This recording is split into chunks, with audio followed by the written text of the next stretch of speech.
You may by now have noticed that I like to do the odd epic ride. Quite literally putting hours and hours in the saddle.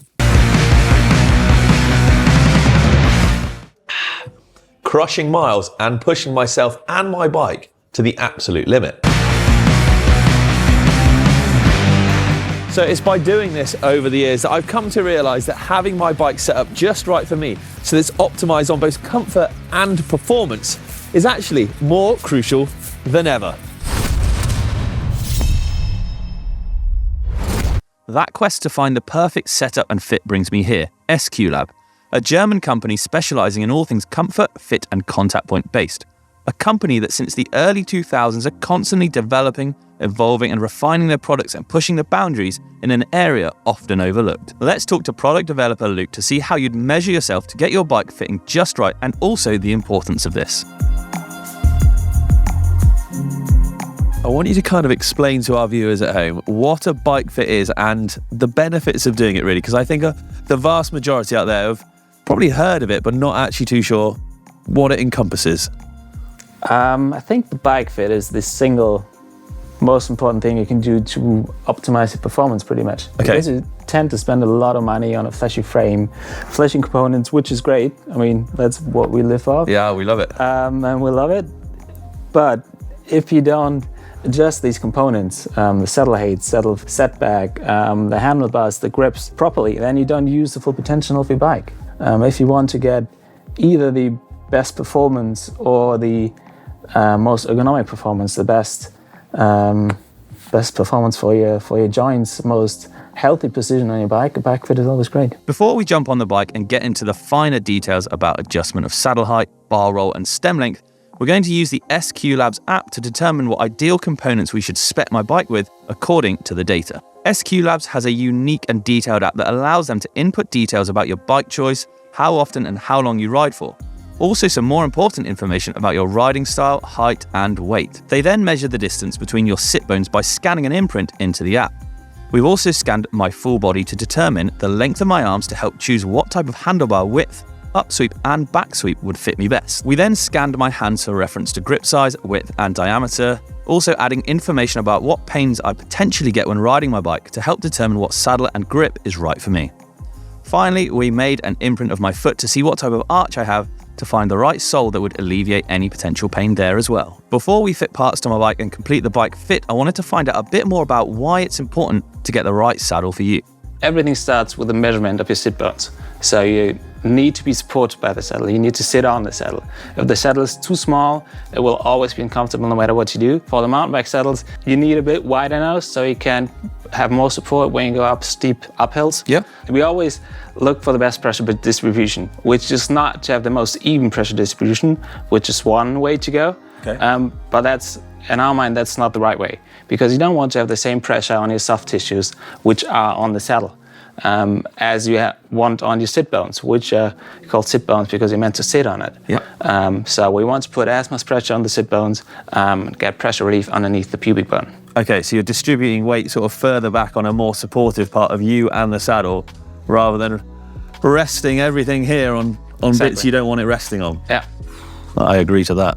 SQLabs have designed a saddle that has their unique steps feature integrated into it. Let's find out why they did this and how it helps us as riders be more comfortable when on the bike. And I can actually see, so if you have a look at this one, it's got almost, it steps up here and here, yeah? Yeah. And now, so run us through why or how the various steps in the saddle work. So the first step, the one on the front, is still for the pressure relief. So you're meant to sit on your sit bones, and then you have pressure relief underneath the pubic bone. Yeah. These are the sit bones. Okay. You want to sit on here. So right possible. on the end sort of thing. Yeah, exactly. When you cycle on a trekking bike, a mountain bike, a road bike, triathlon, you tilt the hip forward. And you have to do that to get all the power. And then you also move the contact points between the saddle and the sit bones further to the front. It gets a bit narrower. Okay, yes. But the problem gets more pronounced because then the pubic bone, which is the bone that will push on your genitals when you ride, will be lowered. I thought it'd be a good idea to do some pressure map testings with the saddle that came on my bike before switching out to a perfectly sized saddle for my sit bones to see how much of a difference it makes with data to back it up. on the nose of the saddle. Yeah, I would smash out mile after mile like The this. sit bones are back here. So You can, you oh yeah, have- look. So look, if I rotate my pelvis essentially back, watch, this here is going to make more like marks here essentially. So if we go, see that?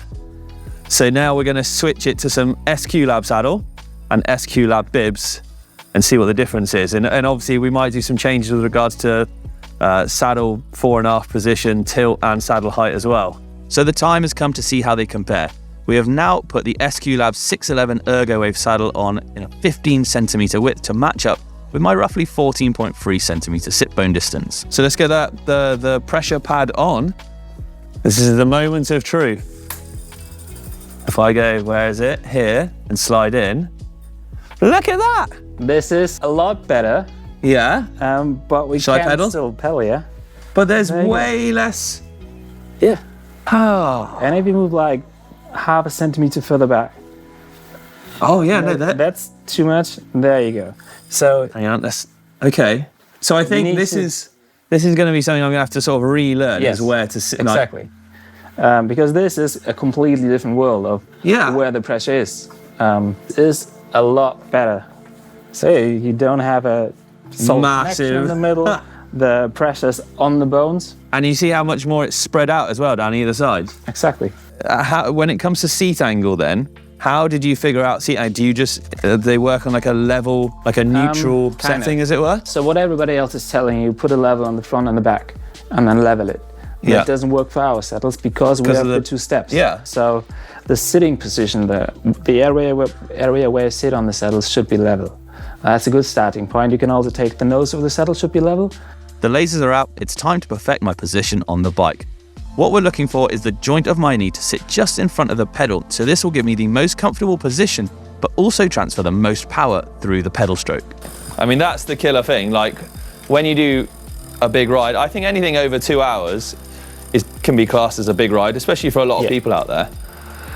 So if you can alleviate the pain in those pressure points, then that's surely got to be a good thing, right? So this is something that can be transferred. So you guys out there, you don't need the lasers. I mean, all the equipment certainly does make life very, very easy, but it's definitely something that from this you can take back and look at your own bike, even just by leaning against the wall and maybe just have someone take a picture of you so you can sort of see, oh, actually my knees are a bit far forwards. Exactly. Okay, that's the back half of the bike done, if you like. The saddle's feeling a lot better, it's feeling nice and comfortable, it's in the right position, it's at the right height. So I think now is the time to move forwards. And we're gonna look at the cockpit, so we're gonna look at grips, bars, and potentially stem length as well. So what's the best thing to look out for in a grip? Is it thickness? Is it length, shape of it? You know, this one's obviously very shaped. What should they be kind of? The grip width is the most important thing. Same with the saddles. We measure hands, we measure the grip width. So Okay. they actually, the circumference, the largest circumference you can grip. Yeah. And you choose your grip size according to that. Okay. So any decent brand should have grips in different sizes. So that's for the width. Yeah. And the circumference, which needs to fit your hands. If you ride with gloves, take one size down, because Okay. you lower the circumference. Yeah, of course. And then it's just about the shape of the grip and not having a round grip. Really? So like a purely cylindrical grip is not as good? No, definitely not. You can actually quite easily see it on the pressure mapping. There's a lot more pressure points because you have the same force you put on the handlebars, you just have less surface to put it on. Right. And that's just simple physics, I think. Simple physics. This is the lightest possible we could make it. Yep. And we went without a clamp for the weight reason. You think saddles are complicated, but grips is just a whole different league. Because I mean, the hands are so different on anybody. Yeah. And you feel a lot more with your hands than you do with your butt. So softer is generally better. And there's obviously a fine line between so soft that it just doesn't last or deteriorate. If it's so soft that you don't have any of the functions of the shape anymore, then it's too soft. But I think there's a quite nice sweet spot of having the perfect softness without losing the shape of the grip. Okay. When riding. Okay, so just for people at home, don't just go and buy a cool coloured grip off the shelf. Maybe actually look at how thick it is, what it's made of, like the density of it, and the shaping of it as well. Yeah. and make sure it fits your hands. Make sure it fits your hands. There we go. All right, Luke, whilst we're talking all things front end of the bike and cockpit setup, we've covered grips, but I want to talk sort of handlebar. But obviously you guys make a vast array of different bars and different materials. So what really should people be looking for when it comes to setting up the front end there? What's most important on the handlebar, I mean, the rise and the width is kind of a personal decision. Yeah. What is important is the back sweep. Okay. So most bars that come on bikes, but also in aftermarket, are 7 or 9 degrees. There are some brands that go up to 12 degrees. That's where we start. So we have 12 degrees back sweep, more back sweep than the others. Yep. And also 16 degrees for the mountain bike. Because handlebars get wider per day, but the back sweep doesn't change. It's stayed pretty much the same at 7 degrees. And what happens when you make your the handlebar wider, you actually have to And rotate your wrist. Move your wrist. Yeah, I've noticed that on certain bikes. Exactly, and that's why just to have like a neutral wrist position, which is never straight. You always have an angle between your arm and your wrist. Okay. It's never 90 degrees. It's always tilted anyway. And then you go wider than your shoulders, and then you need more back sweep. Now let's talk all things material. Let's face it, carbon is what a lot of people go for these days. Yeah. You know, there's a difference in a carbon bar over an aluminium bar. Are there any performance gains or losses in any particular way? They can be both ways. Okay. So obviously is the weight difference. Most carbon handlebars on the market will be a lot stiffer than their aluminium counterparts because the material is so strong, so stiff. Yes. You can't really get it to bend, or most people can't get it to bend. And this can be, if you just go downhill and you need that ultra precise handling, then the stiffer is better sometimes. Yeah. But for most riders, all the energy gets transferred to your wrist. And Yeah, to you've your got to be arms. strong upper body for that, for sure. Exactly. So it can be a drawback, it can also be a plus. That's why we offer both versions.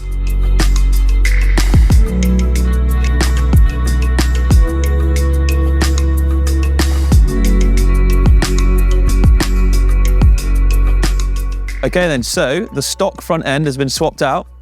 The stem length seems to be the right length, luckily, but we've swapped out the bars. So these are the SQ Lab 311 bars, 740 wide with a 12-degree back sweep, and they're the 711R race grip, so a rubber push-on grip that we kind of touched on earlier. How are we looking at the front end with regards, so we've got the right parts, now we just got to adjust them ever so slightly into the right positions, I presume. Yes, what you can do is tilt your handlebar a bit to adjust the upsweep of the handlebar. Okay. Obviously, you can move the grips, rotate them so that when you're in your sitting position, you have the best cushion for the outside of your hands. Yeah. But otherwise, she's, you know, from the Bikefit we're doing, it's pretty good to go, isn't it? Yeah. I mean, it feels, you know, I'm here pedaling away. I've got my butt nestled where it should be back in that saddle. It feels very comfortable. And you were just saying, sort of with regards to stem length, Yeah. we were talking how do we kind of go and adjust that with regards to body position. You were telling me about sort of a 90-degree angle between body and arm. The idea is that the angle between the upper body and the arm is close to 90 degrees, just below 90 degrees, because when that's the case, you're pretty set in your joints and you don't have to put any muscle activity into pulling yourself into that position or making sure not to move out of that position. So it's like a nice, strong position to be in, not sort of, and again, if I'm sort of under here, then I'm gonna, you know, put a lot of weight and pressure, slightly over-exaggerated, but it's, you know, it's the same sort of thing. Exactly. Awesome. Okay, well, look, the bike is done, so I think there's only really one thing for it. We need to head out into the woods. It's something we got to get outside, don't we? Yeah. Right, we'll see you in the woods. So as much turbo time as you can do trying these things out, the system is on, the saddle, the grips, the bars, you name it. There's really only one thing for it, and that is to head out into the woods and give it a proper ride. And just so happens, the guys are going to join me in a little bit as well.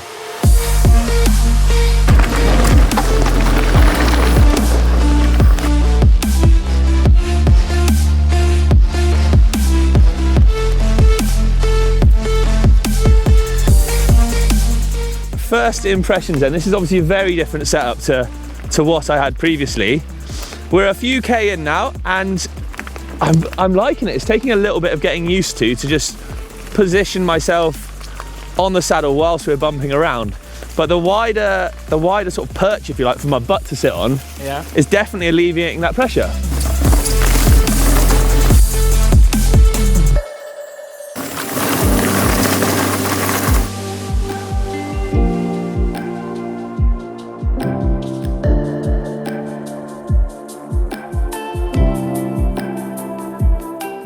Right, Luke, tell me about this active system then, because it's essentially flex in the saddle, isn't it? And I've noticed it kind of when certainly pedaling on rougher terrain, that the saddle almost rocks back side to side.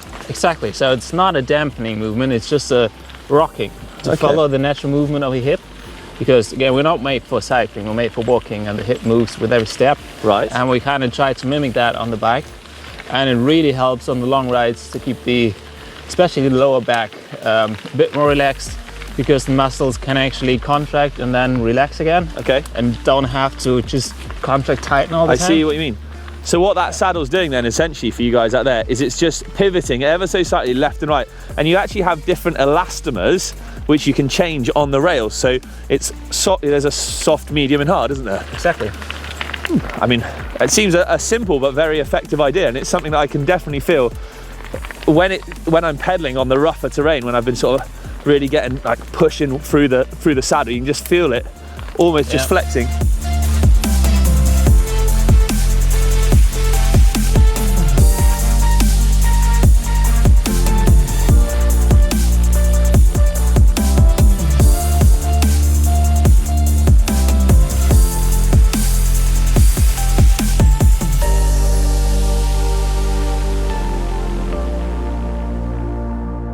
Right, Luke, as our ride draws to a bit of a conclusion, we're near the end. I wanted to touch on the insoles because, like we said earlier in the video, it's not really something that a lot of mountain bikers would think about. But actually, having got the power down a few times on the hills and being in my shoes for a good couple hours now, I can really actually notice the additional support from them. Yeah, it's a really, really cool product. It gets forgotten most of the times because it's in the shoes.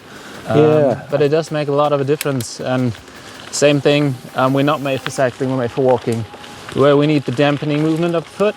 In cycling we don't, and that's just really good to support the foot. Agree, especially sort of in my very stiff XC shoes that I'm wearing. You know, I'm sure people out there, you've seen people walking in ski boots, should we say, where they're walking like a robot. It's like dunk, dunk. You know, so your foot's not allowed to flex, so there's no support for it. Yeah. So actually that is where the insole comes in, because that's very similar to what happens in a mountain bike shoe in a way.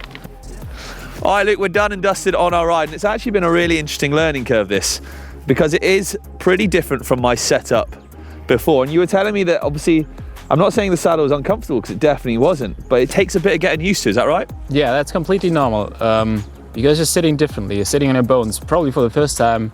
In a long time. Yeah, I mean, that's... you've been telling me off. He's been telling me off a few times on this ride. I'm still sitting, so old habits do die hard. Yeah, they do. But that's a good thing, that you are noticing that there's something different. Even pressure points on the bones are a good sign. You just have to get used to it after a few rides, a month of riding.